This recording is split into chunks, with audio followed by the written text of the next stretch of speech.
Welcome, everyone. We'll just give a few minutes for everyone to join. Thank you.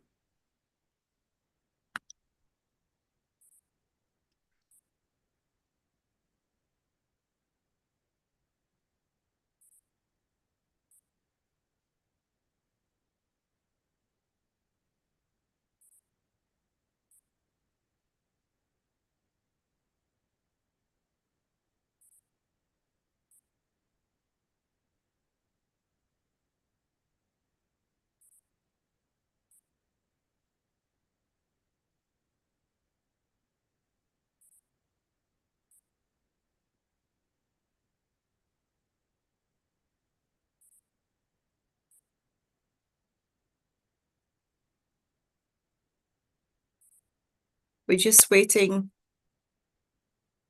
a little while for everyone to join.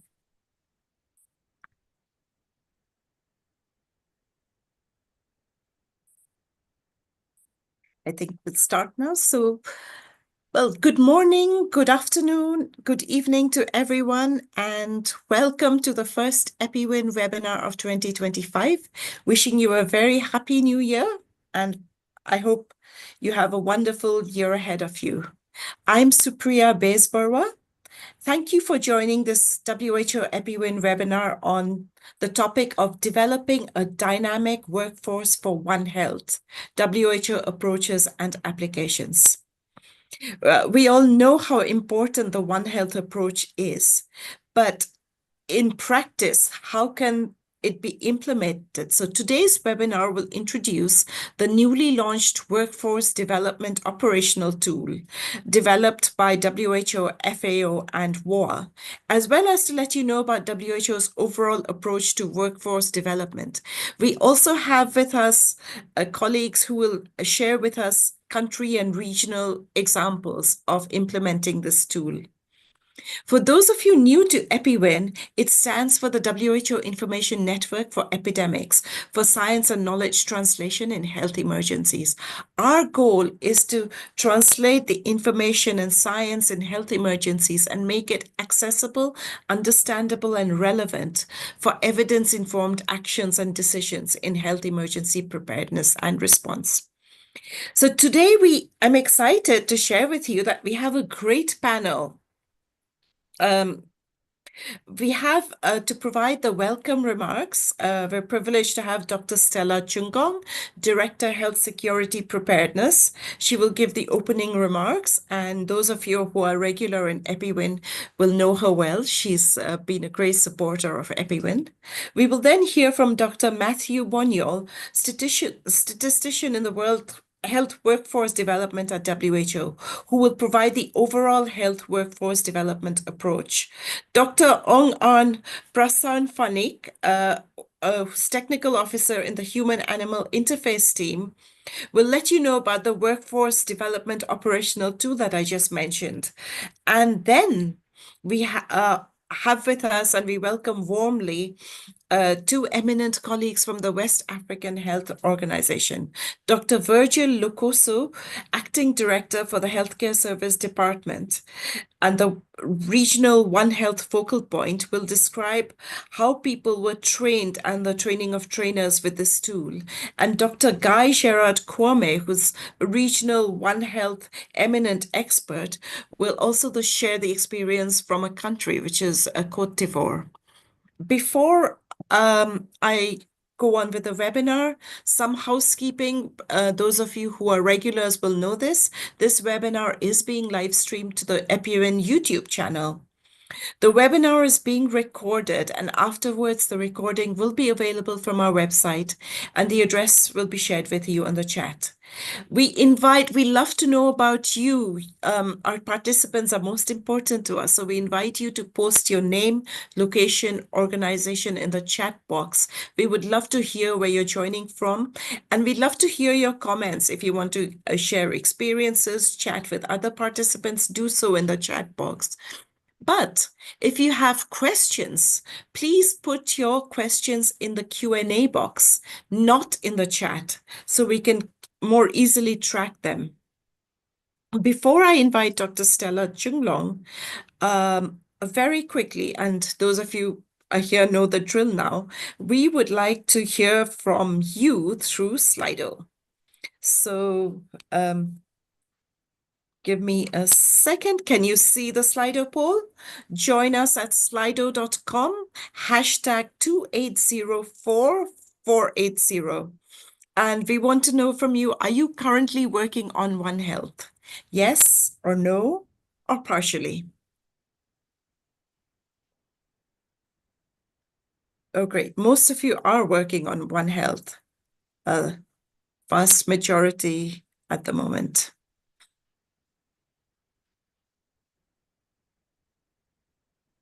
Right. So 50, more than 50% working on One Health.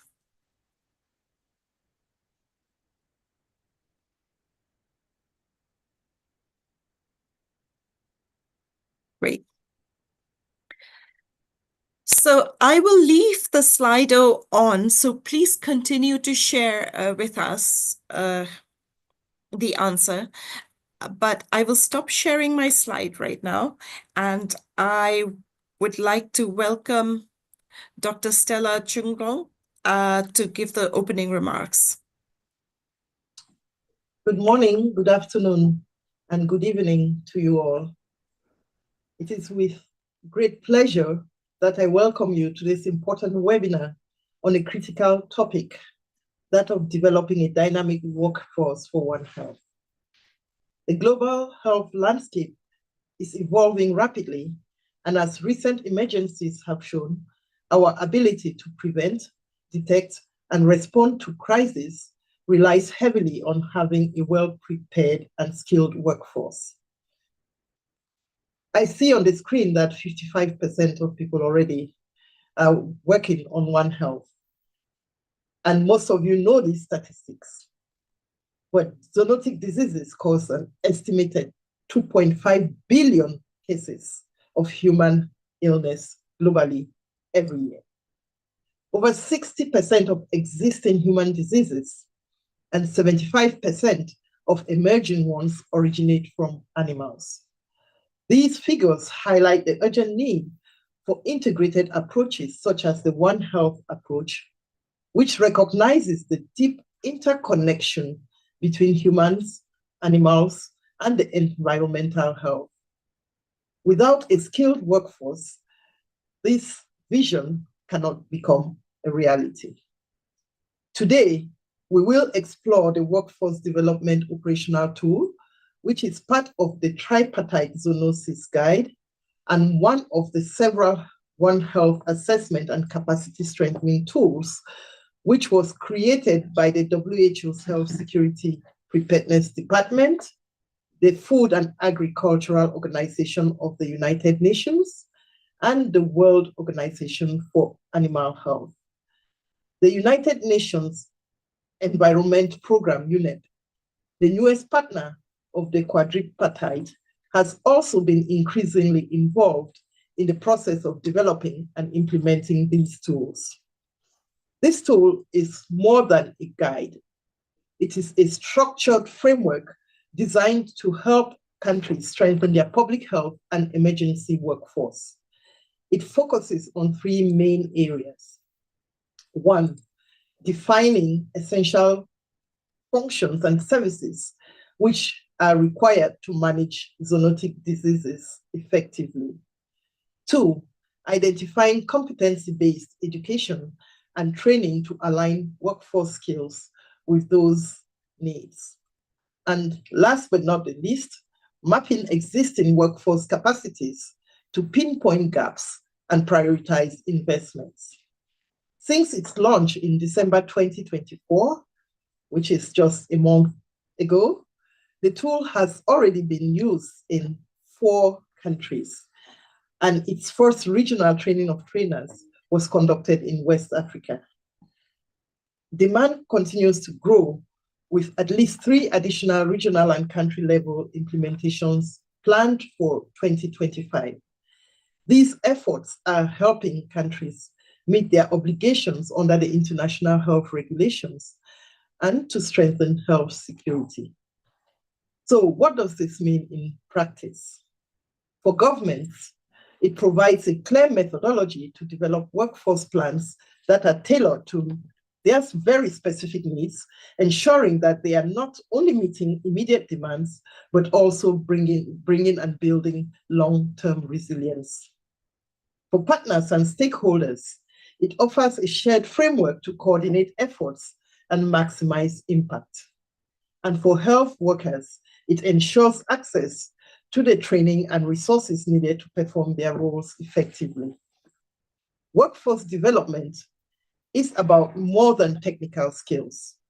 It is about preparedness. It is about trust. It is about resilience. When a public health crisis strikes, it is the workforce that stands on the front lines, providing care, managing the risks, and ensuring that systems continue to function.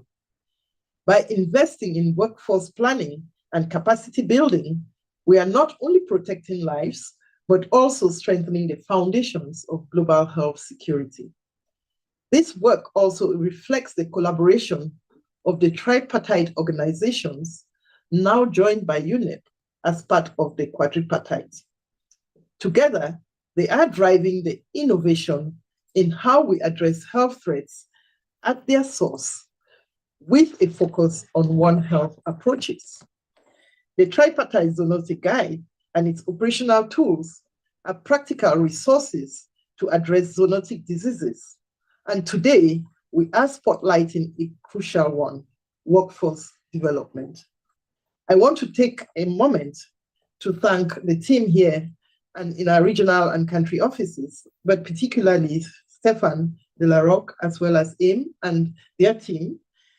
Some are sitting around the table, thank you, as well as our EPI-WIN team and our valued partners, those from the WHO's Health Workforce Department, from the West African Health Organization, WAHO, for their contributions, really critical contributions to this effort, and for supporting this session. Thank you all again for joining this webinar.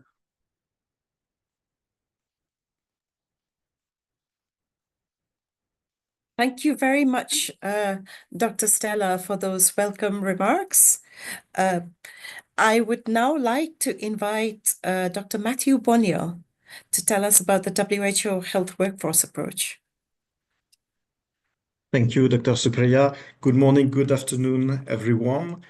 I will have a short presentation just to illustrate the overall health workforce approach to workforce development. And I will illustrate it with the global roadmap on workforce, national workforce capacity for essential public health function, because that makes the perfect link to the workforce development operational tool for One Health that will be presented. So the first thing is that globally, health system challenges are increasing in number and in complexity, and often facing multiple and overlapping stressors and shocks. And we cannot have an individual response to each of these specific challenges, but we need to develop systems that are capable to meet the diverse challenges.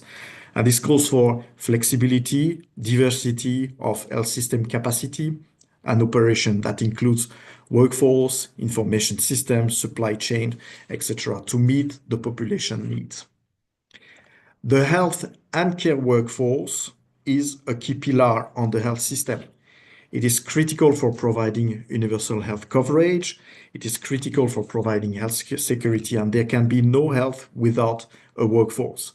And beyond the health sector, the health and care workforce has important roles in several other sustainable development goals that you can see on this slide. With around 70% of women employed as health and care workers, it is related to gender equality, with the sector largely employing skilled workers, in particular from the public, and as a growing economy, it is related to economic growth and decent jobs.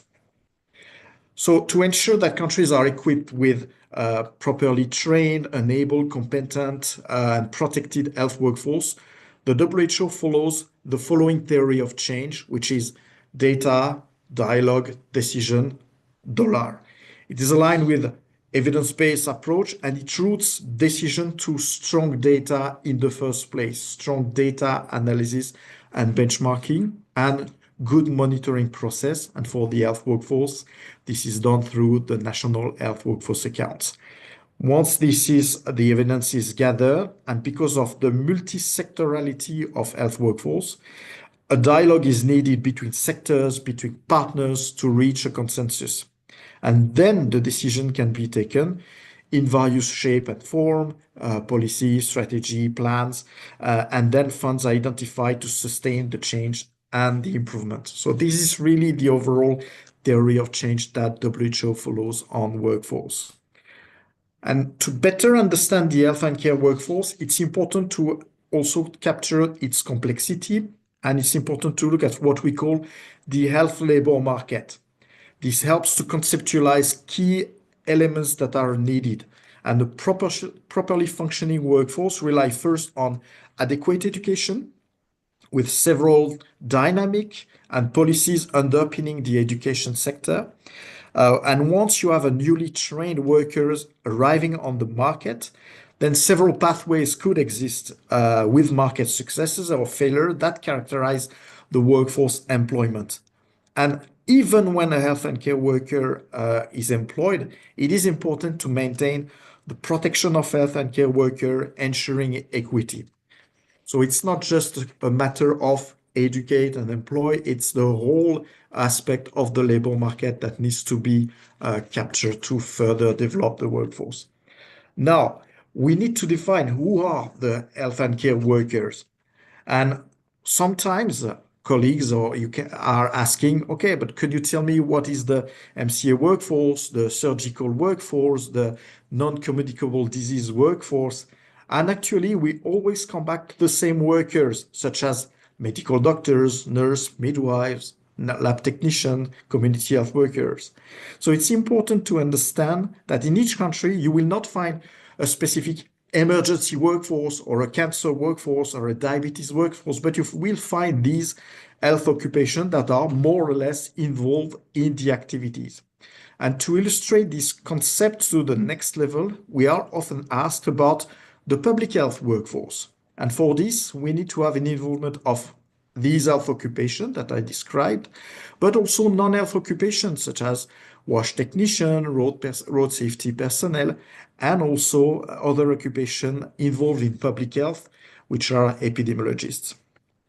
So to better define and support the workforce to implement essential public health function, the WHO and several partners developed a roadmap, and this roadmap is helpful for you to understand later the workforce development tool for One Health presented by colleagues.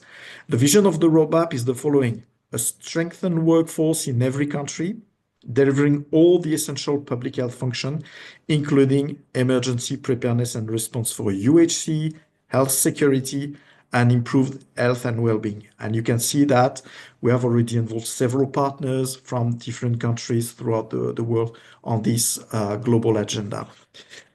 And this roadmap helps the alignment with various initiatives and partners. And you have example in this slide. And because the roadmap is fundamentally expanding the scope beyond the clinical workforce, it is supporting the One Health approach to the workforce development. The proposed conceptual approach to workforce development is to have these three action areas. It starts with defining what are the essential public health functions. As a second action area, identifying the skills and the competencies required to deliver this function and strengthen competency-based education. And as a third action, it is to map and to measure, to count the occupations that are engaged in the delivery of these functions and services to estimate the size and their profile. So as mentioned earlier, the workforce that is delivering the essential public health function can be seen as three broad groups. So in the middle, you will have the core public health personnel. So these are personnel working exclusively on public health. The second group, you will find health and care workers. They spend a share of their time on public health function while performing their usual clinical social care tasks. And the third group are occupation allied to health, which is a wider group outside of the health and care sector, and it includes workers on water and sanitation, food supply chain, transport, animal health, etc. So this is the overall conceptual approach to the workforce development that you will find later seen applied with the animal health. So if you want to know more about the workforce capacity for public health function, there is a collection here that includes 3 technical tools, one for each action area, and an operational handbook to guide and contextualize the implementation at national level. And you will see from colleagues how the workforce development operational tool is following the same logic for workforce capacity for zoonotic disease.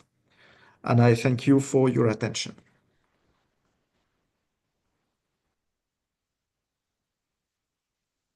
Thank you very much, Dr. Matthew Boniel, for giving that overall presentation, short but very, very relevant, and setting the scene perfectly for our next speaker, Dr. Im, who will now talk about the tool that we mentioned earlier. Also, before I hand over to all the participants, we do have French interpretation for those of you who would like to. So if you go on the bottom of your screen and click the globe, you will get French interpretation there. And also to remind you, we're very happy for you to discuss any issue regarding this topic on the chat, but please keep it relevant to the topic. Please do not mention anything else on the chat. Thank you.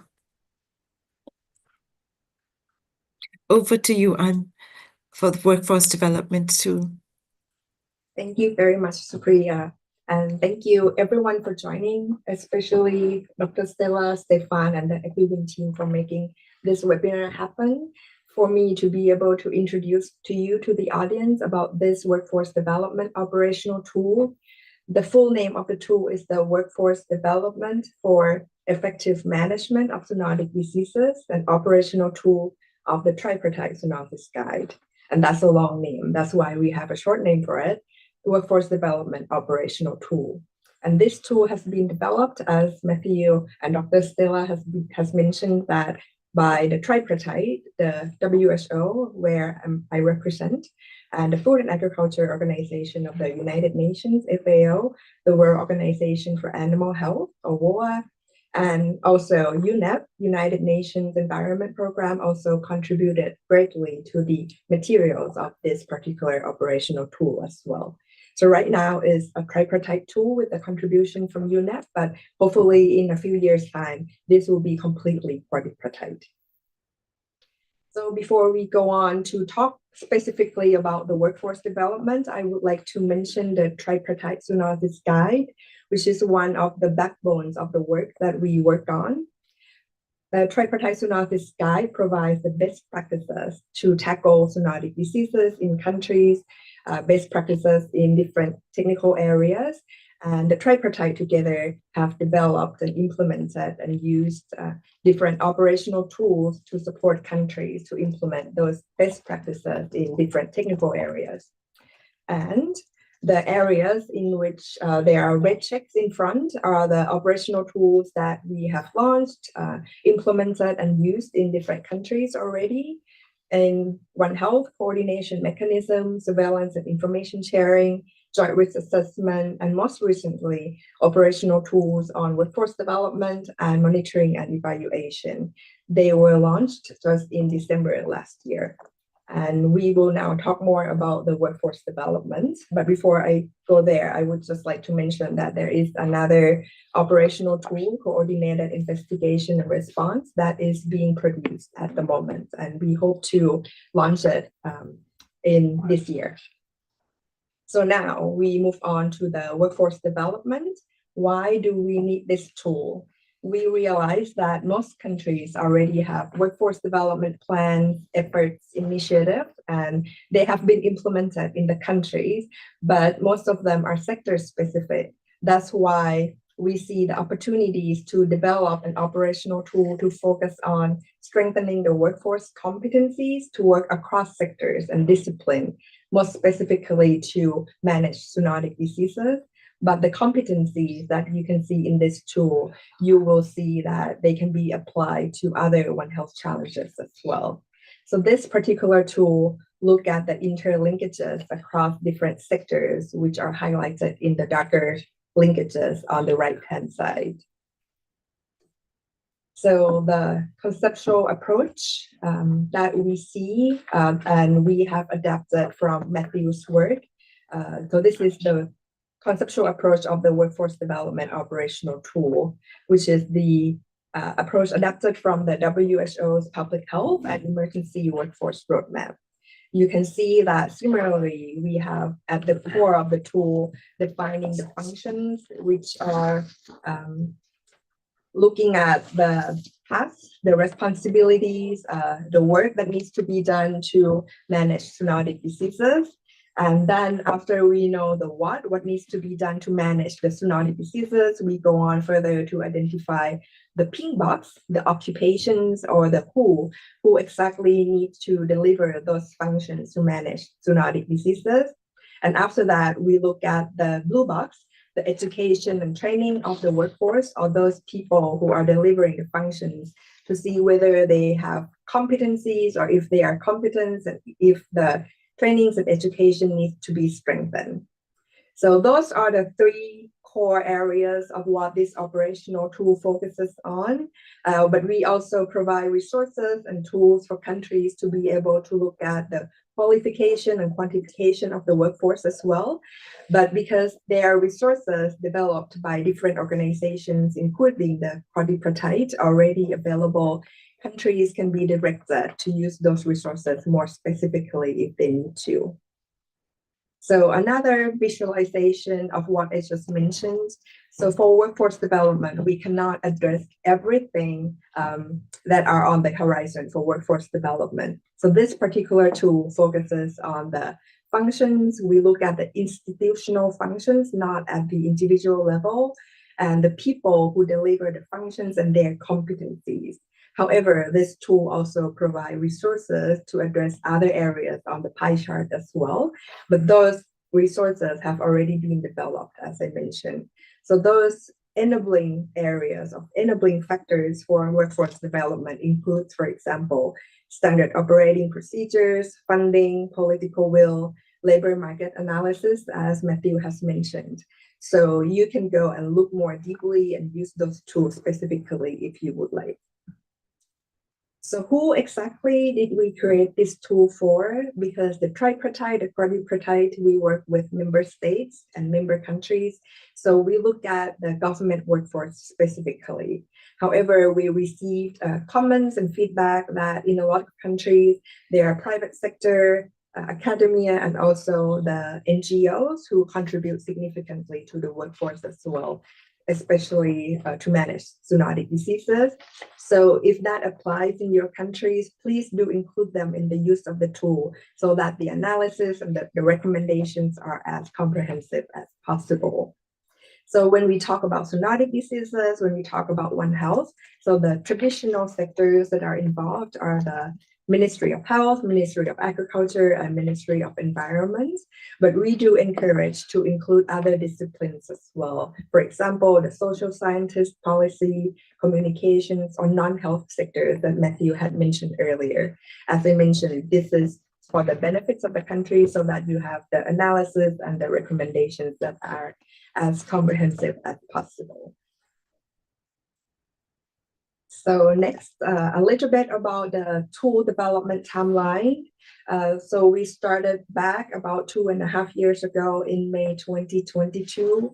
We convened the technical working group members from the tripartite organizations plus an NGO called Unlimited Health based in the UK.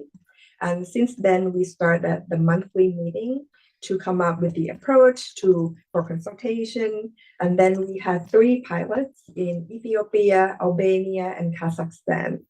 As mentioned, that after that, we also have a training of trainer for 12 West African countries in Senegal in August 2024, and also have an implementation workshop in Cote d'Ivoire afterwards.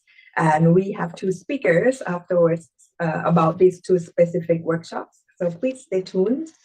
As mentioned, the Workforce Development Operational Tool has most recently been launched in December last year, together with the Monitoring and Evaluation Operational Tool. So that's a little bit of the technical development piece. Again, to remind you of the conceptual approach of the operational tool, so the functions, occupations, and the education and training, and a little bit about the enabling environment, including the qualification and quantification of the workforce. And this conceptual approach has been translated into the 10 steps of the tool. I'm not going into the details of all of these 10 steps because we don't have time. But I would like to remind you to look at step 4, which is the functions, step 7, the competency packages, and the training and resources at step 8, because these are the main part of the tool and the comprehensive analysis that we did. So for step 7, the competency packages, just to let you see how much that we've looked at. So we looked at all of these 23 competency frameworks and synthesized, consolidated the competencies that are relevant to One Health, working together between different sectors, and those that are relevant to zoonotic disease management. And we managed to synthesize the competencies into 36 competency packages that are included in our operational tool. For step 8, for training and resources, so these are some examples of the resources that we drew from. So mainly we looked at the quadripartite and UN agency resources, in particular FAO, UNEP, WOA, and WHO, including International Labour Organization as well. And for other organizations' resources that we included, they are from US Centers Disease Control and Prevention and European Centers for Disease Control and Prevention, and also CIAHUN, Southeast Asia One Health University Network, and many more. So this is to let you see some examples of the information that we drew from and analyzed to include in this operational tool. So I'm not going on further. I would just like to conclude with the links that you can find more information on, and we would be happy to answer any questions in the end. So thank you again for joining this session.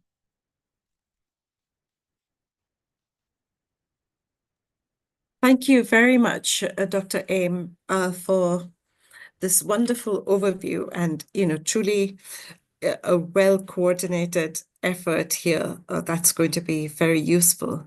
So now you know about the tool, but how is it used?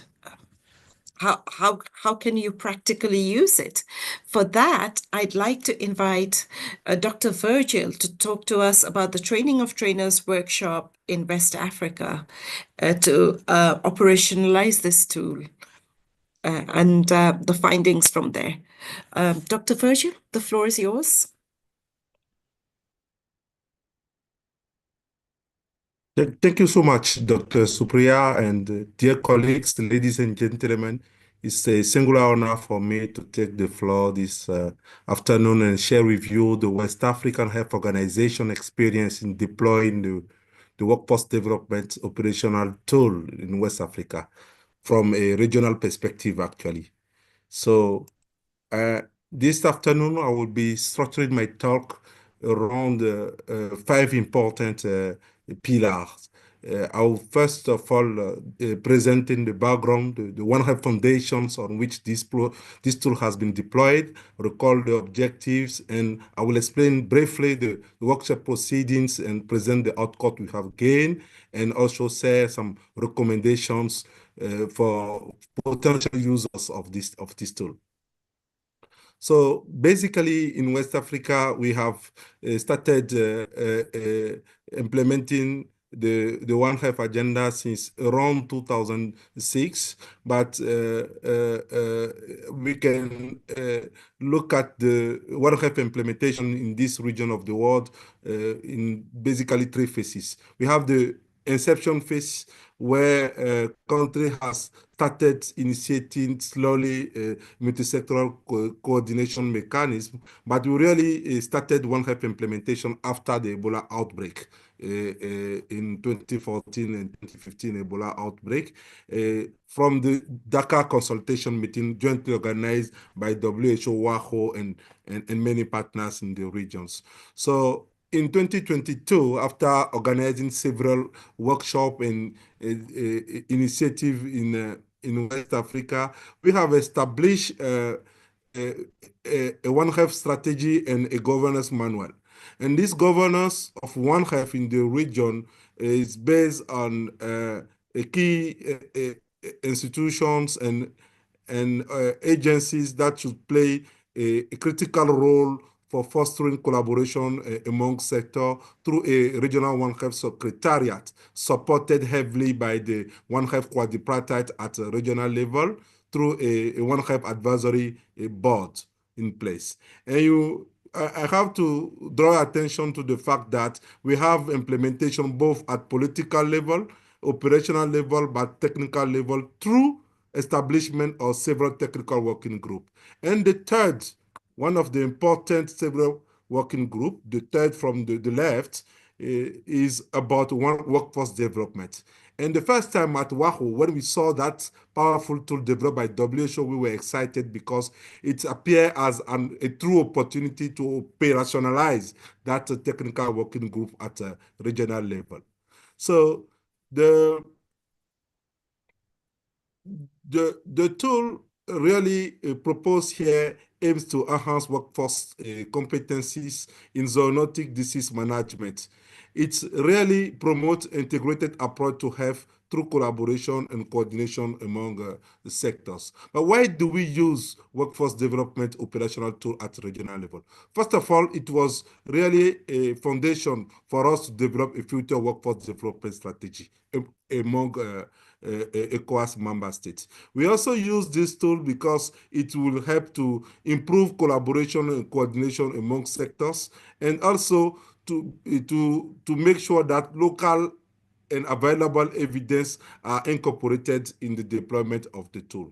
The objective of the meeting that we have conducted in West Africa was to make available to member states skilled trainers capable of deploying the tool both at national level, but also to reflect of the regional context as well to advance the One Health operationalization. This has been possible with the support of the quadripartite, and we work closely with WHO, OIE, FAO, and the Regional Animal Health Center from ECOWAS as well.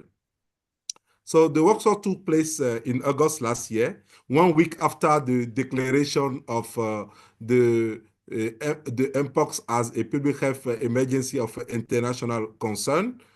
And the workshop was structured around 3 days interactive sessions to enhance participant engagement and learning. We gather around 70 participants from different One Health contributing sectors, and it was several presentations and group exercise have been organized to present the tool, but also to help participants to reflect on the regional context. So one of the interesting parts of the deployment was actually the simulation exercise. And since we were under the mpox response, at that time, we used a scenario, a scenario based on the mpox situations in order to improve also our mpox readiness at the same moment. So the exercise was based on the specific workforce functions, and it triggered also some discussion among key sectors and action to be taken to deploy the tool, but also to improve our response to the ongoing epidemics.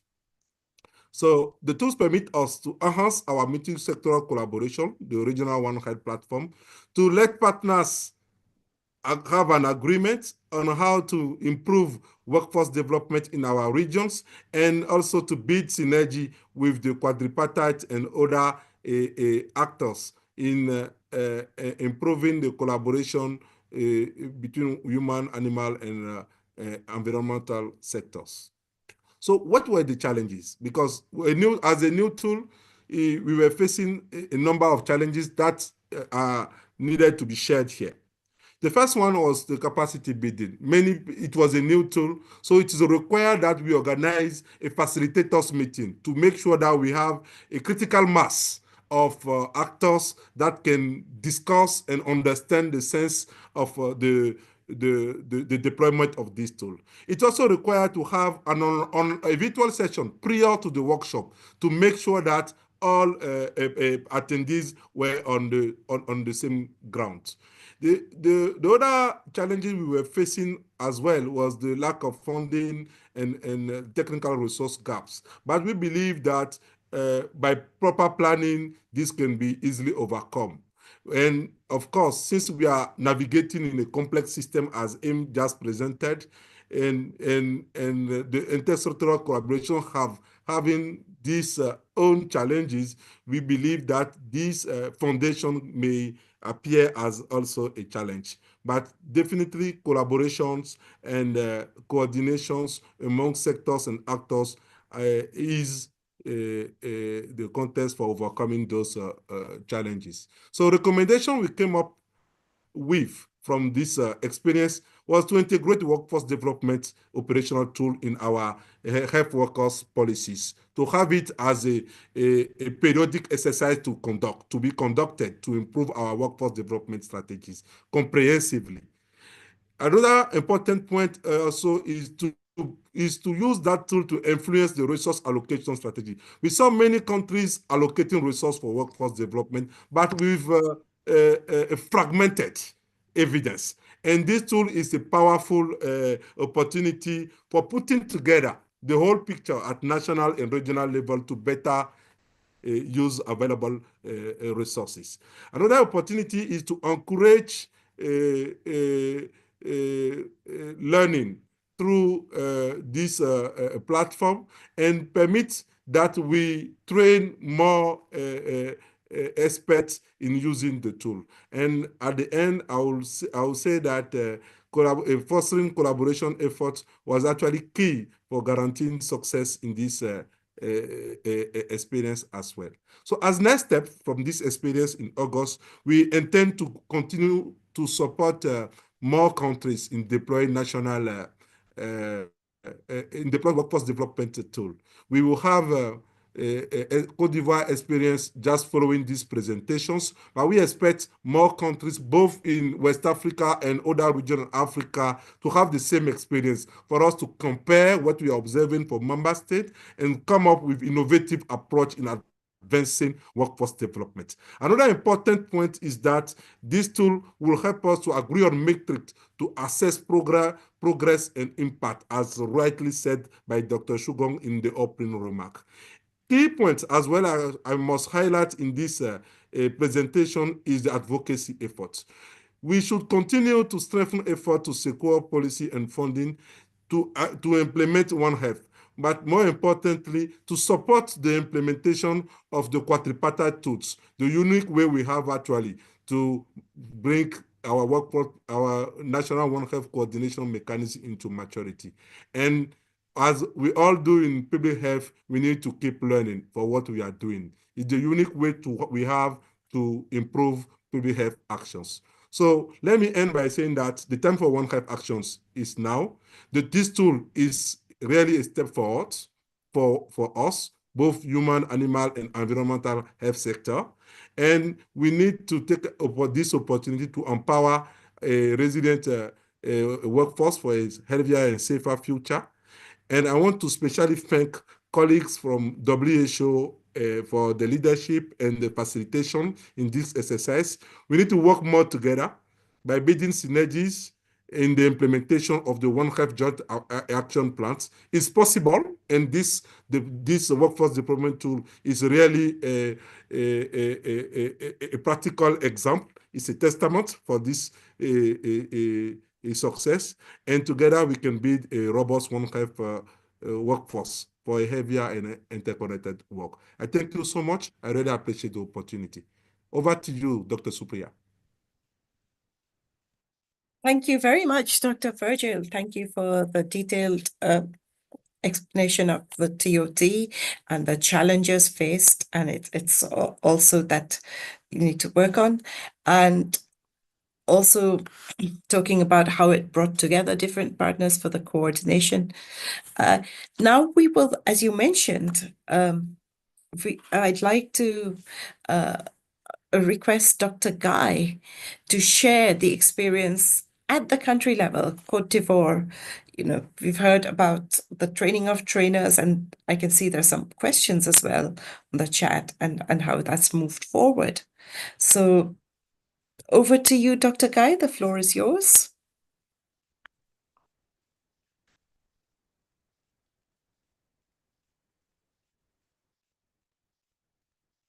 Yeah. Bonjour tout le monde. Allow me to present in French. That is another way. That is part of the One Health. So, merci beaucoup. J'ai le plaisir de vous présenter un travail d'équipe effectué en Côte d'Ivoire, par plusieurs personnes et financé essentiellement par Afro-UN Côte d'Ivoire. Il faut dire que nous étions déjà en train de travailler sur le problème du personnel One Health en Côte d'Ivoire quand on a eu cette opportunité de formation et quand on a eu la possibilité d'utiliser cet outil en Côte d'Ivoire. Alors, tout est parti de la JEE effectuée pour la deuxième fois en Côte d'Ivoire en décembre 2023. Et on a constaté qu'en particulier pour le domaine D3 des ressources humaines, encore D3, 4, où la Côte d'Ivoire a eu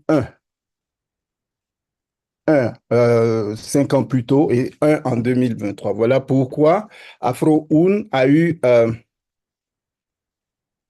a décidé de soutenir les ministères clés à travers dans le pays pour pouvoir passer de ce 1 à 3 en recrutant des consultants.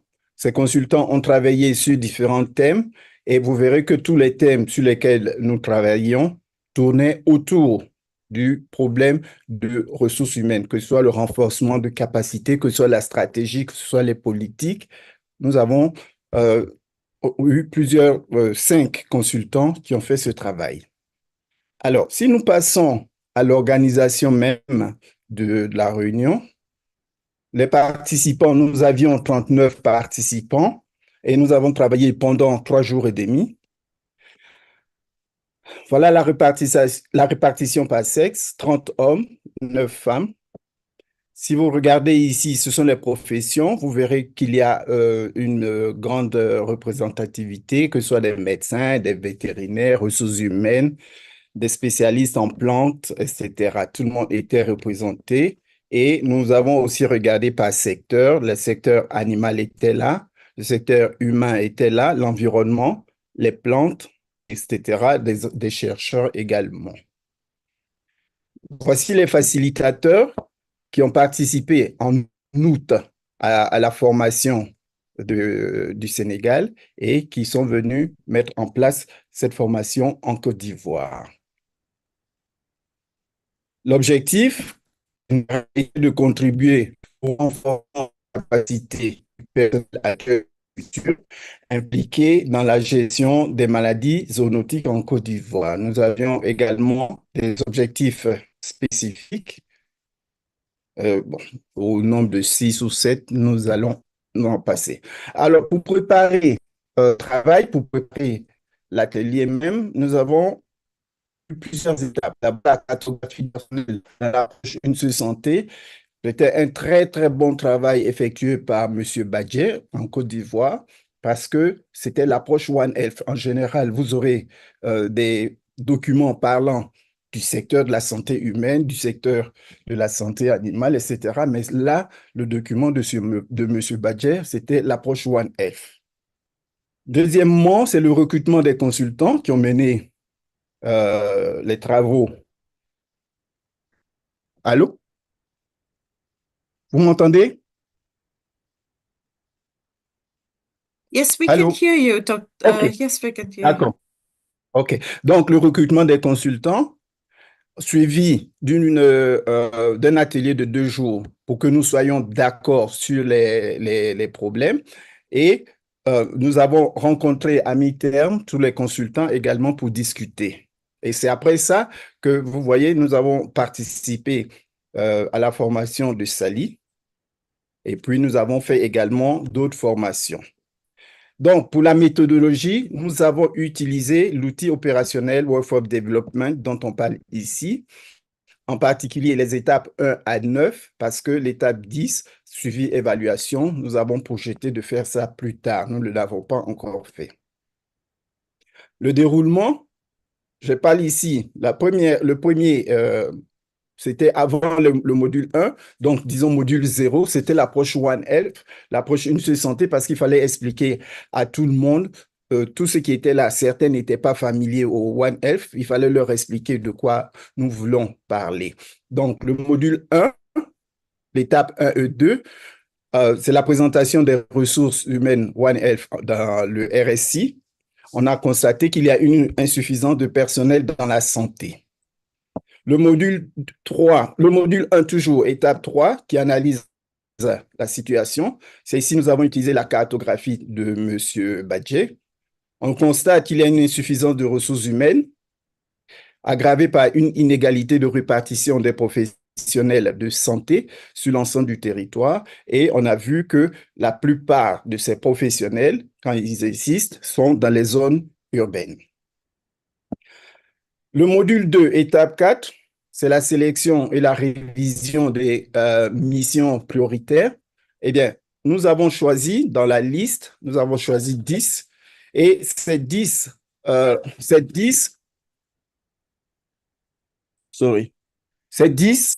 vous voyez ici que ces 10, il y en a que nous avons corrigés, il y en a que nous avons fusionnés. Toujours est-il que nous avons pu aller au bout.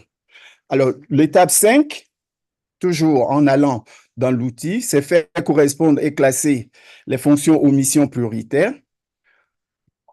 Nous avons ajouté à la liste que nous avions, la liste des fonctions que nous avons ajouté ce qui manquait. Et en particulier, vous voyez, le dernier, c'est la santé des plantes. L'outil ne parlait pas de santé des plantes. En Côte d'Ivoire, nous considérons la santé des plantes comme un secteur à part entière. Ensuite, nous avons croisé les fonctions et les missions prioritaires et nous avons sorti les points faibles par secteur, comme vous le voyez ici.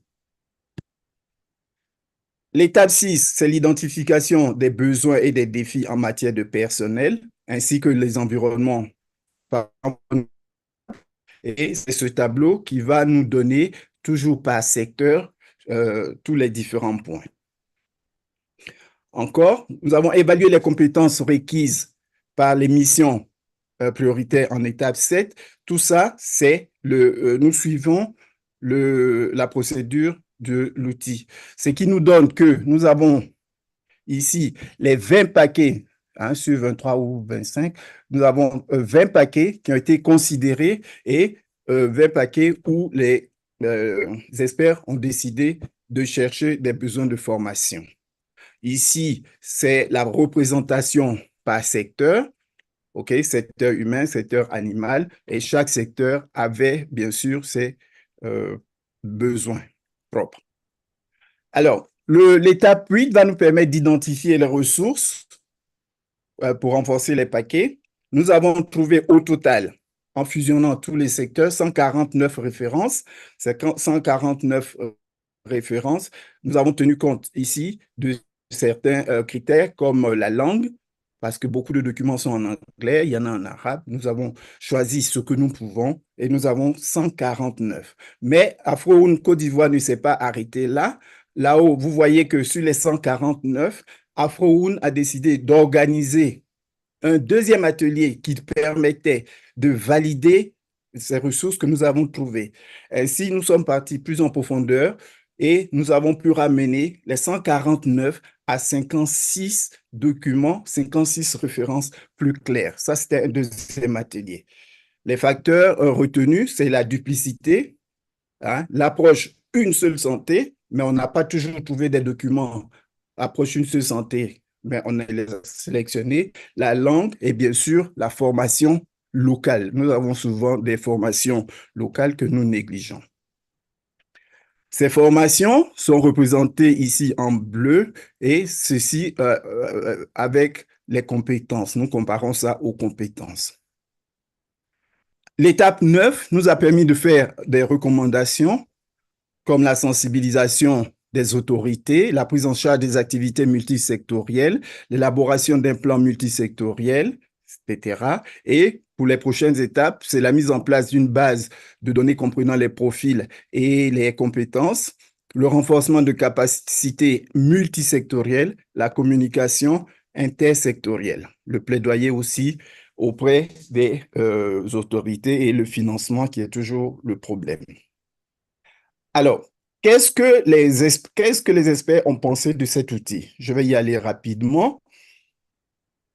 Nous leur avons demandé d'évaluer 5 éléments. Vous verrez qu'ils étaient très satisfaits ou satisfaits de ce qui a été fait.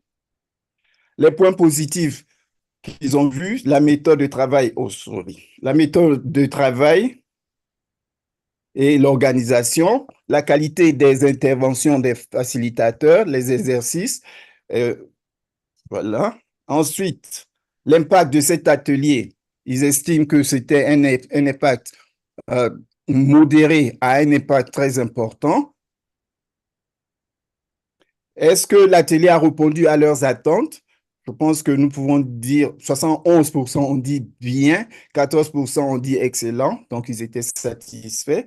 L'évaluation de l'outil même, vous voyez ici qu'ils sont de satisfaits à entièrement satisfaits. Donc, je suppose, il veut dire par là que l'outil est très bien conçu. Et selon vous, quelles ont été les principales faiblesses de l'outil?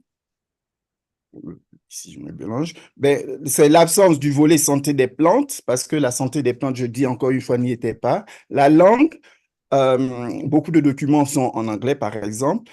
La difficulté de compréhension de l'outil, à un moment donné, surtout la dernière étape, il parlait de l'étape 9. La formation proposée, les formations proposées ne sont pas adaptées à notre réalité. C'est ce que nous avons réussi à faire en ramenant ce qui a été des références à un nombre plus intéressant pour que ce soit vraiment ce qu'ils veulent. Et selon vous, quels ont été les principaux points forts de l'atelier? La flexibilité de l'outil, le paquet de compétences, le caractère holistique et les bases de données, les exercices. L'outil est adapté à la formation, il est dynamique, la détection de besoins selon les secteurs, la participation de toutes les composantes du OneF et les modules. Recommanderiez-vous cet outil à d'autres pays? Ben, 70%, 66% disent absolument et 33% disent probablement oui. Ça veut dire presque tout le monde a dit c'est très bien. Ils vont recommander. Voilà. Quelles sont les principales leçons apprises lors de cet atelier? Le concept OneF est primordial pour la gestion des urgences. Nouvelle procédure d'évaluation des ressources humaines dans le cadre de la gestion multisectorielle et cela permet de gérer les crises, etc.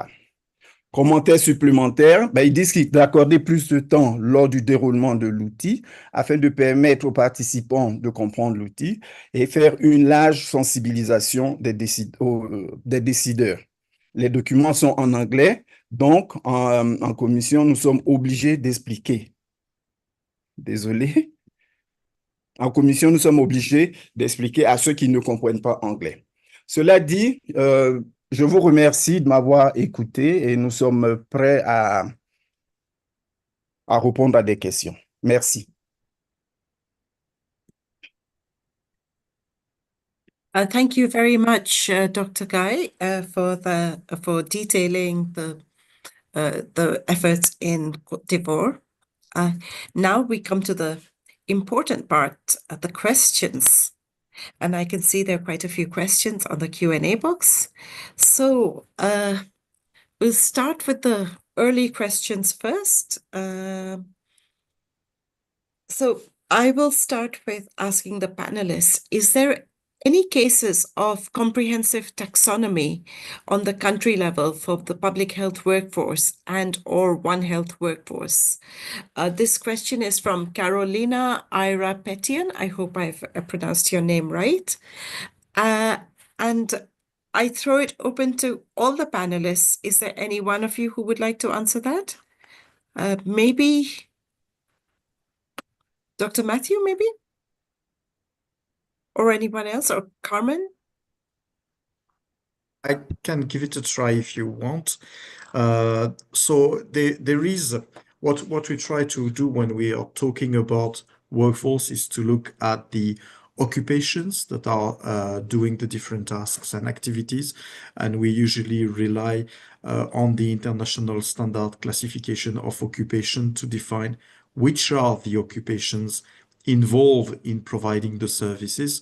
And as you have seen, and it's related probably to the second question about potential power imbalance and how we ensure the equitable collaboration, is that we are not starting from specific occupation. We are always starting from defining functions, and from there then identifying which are the occupations that are delivering the services.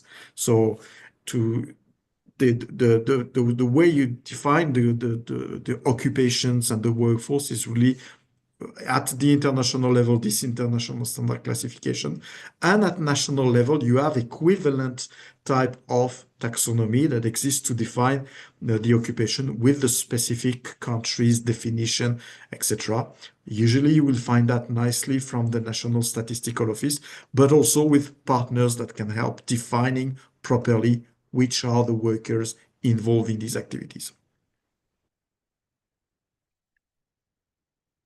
Thank you, Dr. Matthew. Is there anyone else from the panelists who would like to add or has any other views? Or shall we go on to the next question?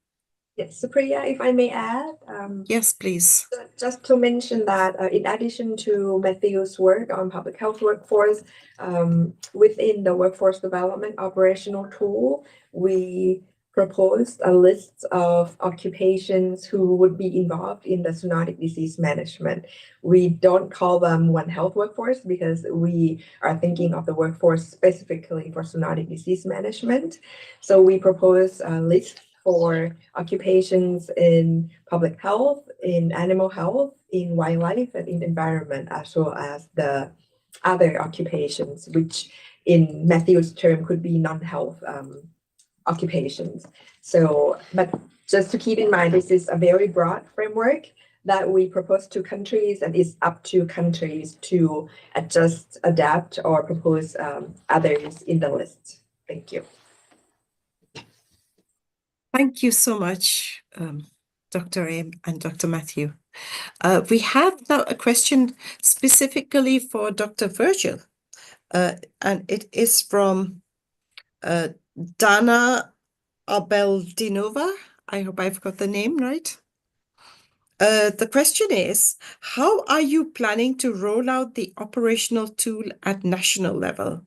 Whose support is more important for this process? Should it be MOH-led, Ministry of Health-led, or other sector? Okay, thank you so much, Dr. Supriya, for the questions. I believe that Dana got it well. I thank her for the interest to this important topic. We keep advocating for One Health implementations as part of our national action plan for health security in different member states. But at the regional level, WAHO has also developed an ECOWAS One Health strategy that is regularly funded. by existing projects we have at a regional level. So this current regional workshop we have presented have been funded jointly by different partners, WHO and WAHO and other contributions for other partners as well. But we believe that we continue the advocacy to roll it out. The Cote d'Ivoire's experience has been funded by domestic funding existing at Ivory Coast as part of the National Action Plan for Health Security. So we encourage other countries also to place these efforts within that framework. It's the best way to get funding to move forward One Health activities and other health security activities. It's difficult to say it's MOH-led activities or animal health sector-led activities. I would say that it should be a national One Health coordination mechanism-led activities. That was the positive experience we have in our regions. Most of our countries have established a national One Health secretariat. And within that secretariat, we have represented all sectors. So we usually recommend that the secretariat take the lead. They have the governance operations who should take the leadership, invite other sectors. They have the role of operating. So we place these activities within the existing framework at national level to ensure ownership and also consistency for all actors to contribute. So in ECOWAS at the moment is WAHO that is ensuring the lead of the One Health Secretariat. Therefore, WAHO has taken the lead of these activities. But other departments within ECOWAS has also contributed, and I believe it was the same case with Ivory Coast as well, where public health sector took the lead. But it's up to other sectors and other countries, based on their own context, to decide who is best placed to lead this effort. But all in one, we believe that the task force to be put in place to roll out this activity must encompass all key contributors at national level to make sure that robust discussion happens and conclusions are shared by all parties. That's what I can say to address this concern. Thank you, Dr. Supriya.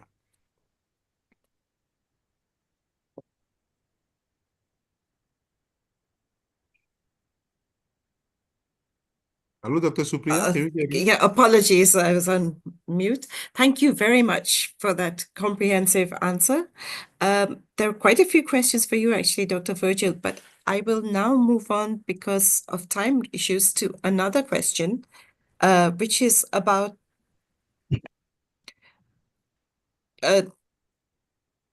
there's a question on the private sector, the use of the private sector. How can private companies work in this area? Would the panelists like to answer that? May I address this in a Yes. broader sense, if I may? Yes, please. Yeah. So, in the context of our tool and WHO's tools or guidance, I think we provide a very broad framework for countries to apply.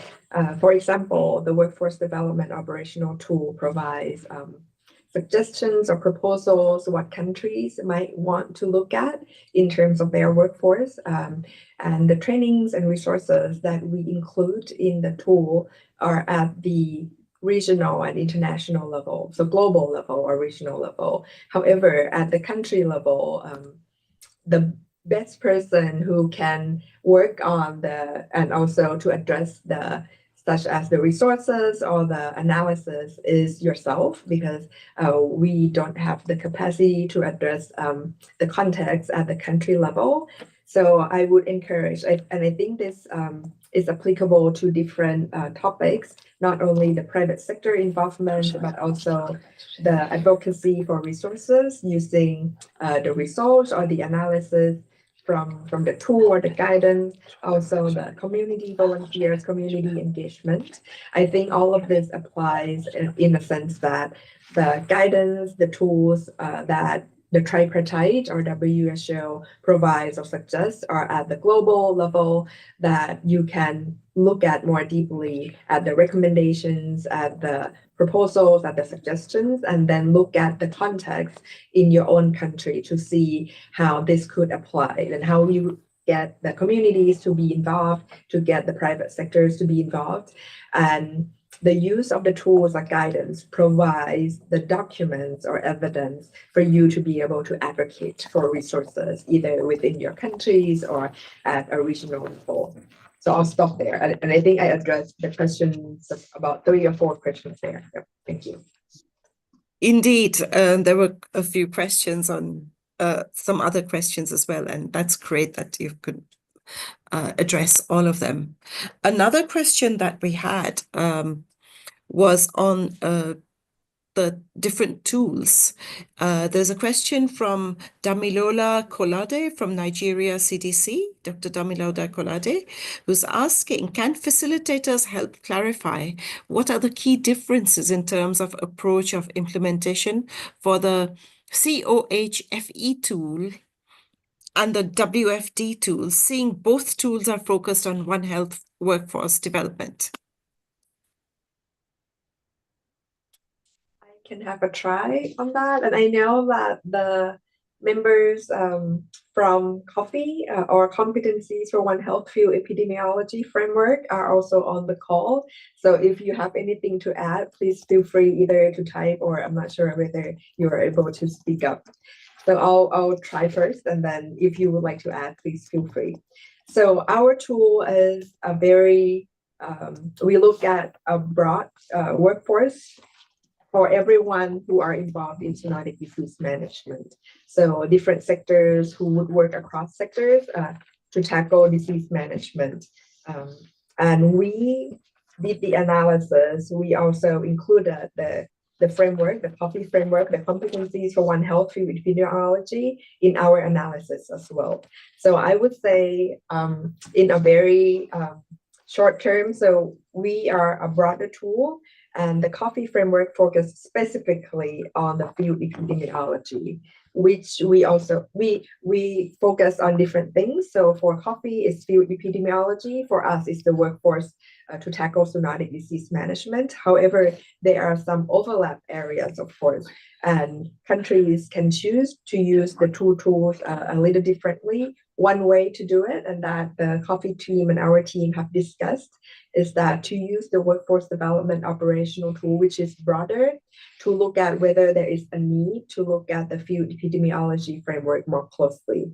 So for this option, you would use the workforce development operational tool before to look at a broader workforce, and to look at whether there's a need to look at the field epidemiology framework more closely.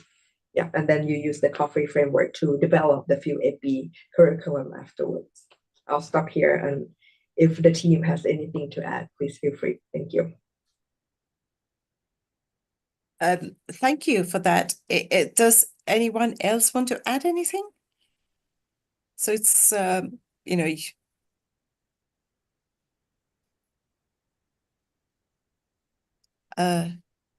no?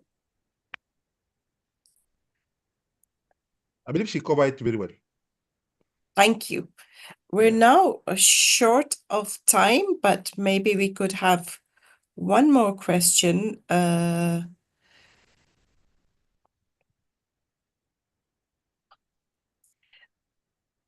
just looking at the questions right now. There's another question that talks about community engagement. I think Dr. M addressed it a little bit. Jean-Vivian Mumbuli says that from past experiences with Ebola and monkeypox, I find it essential for One Health to work properly, that community level actors be engaged for the empowerment and surveillance and IPC action. Has this been included in the training curriculum? Maybe Dr. Aim and also Dr. Virgil and Dr. Guy, from your experiences, very quickly.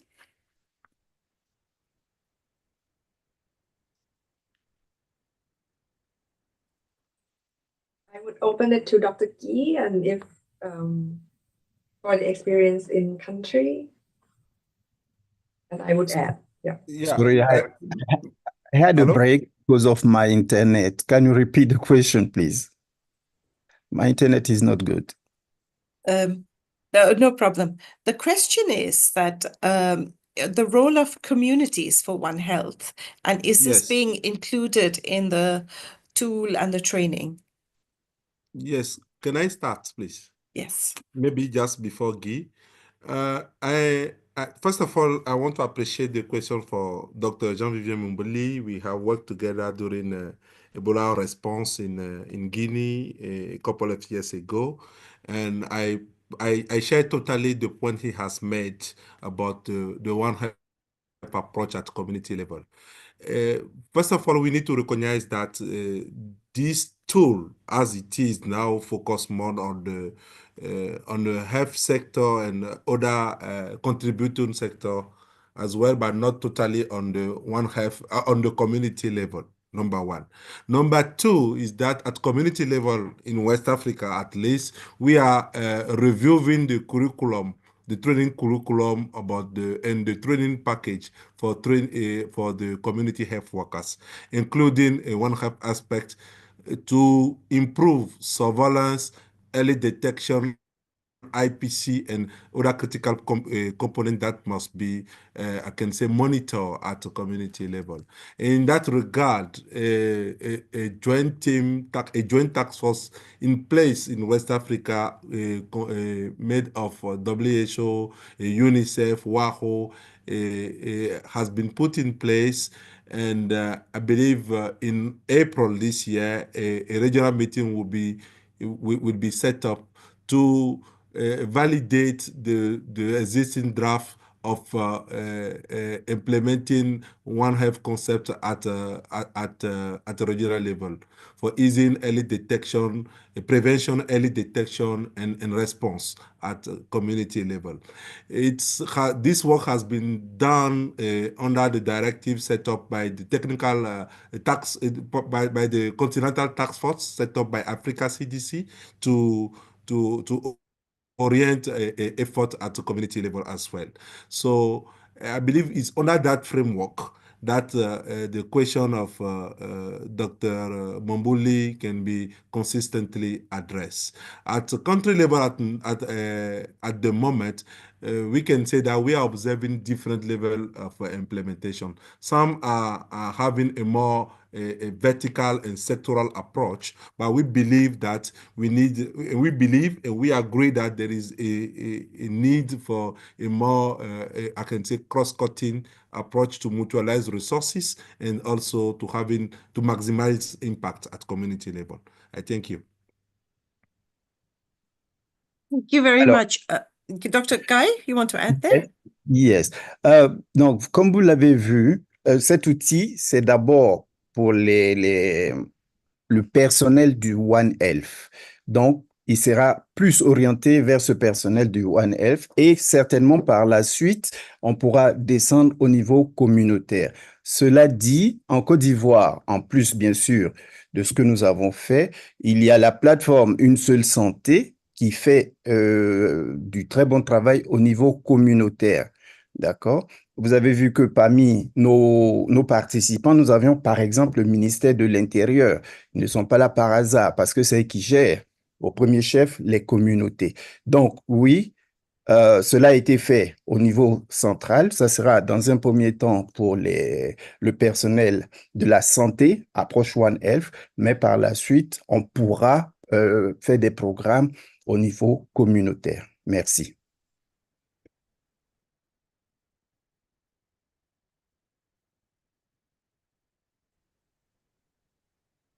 Thank you. Over to Dr. Ayn.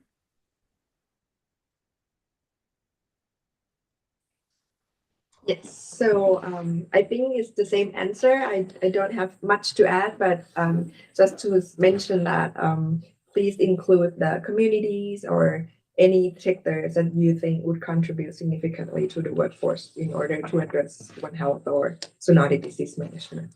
Thank you.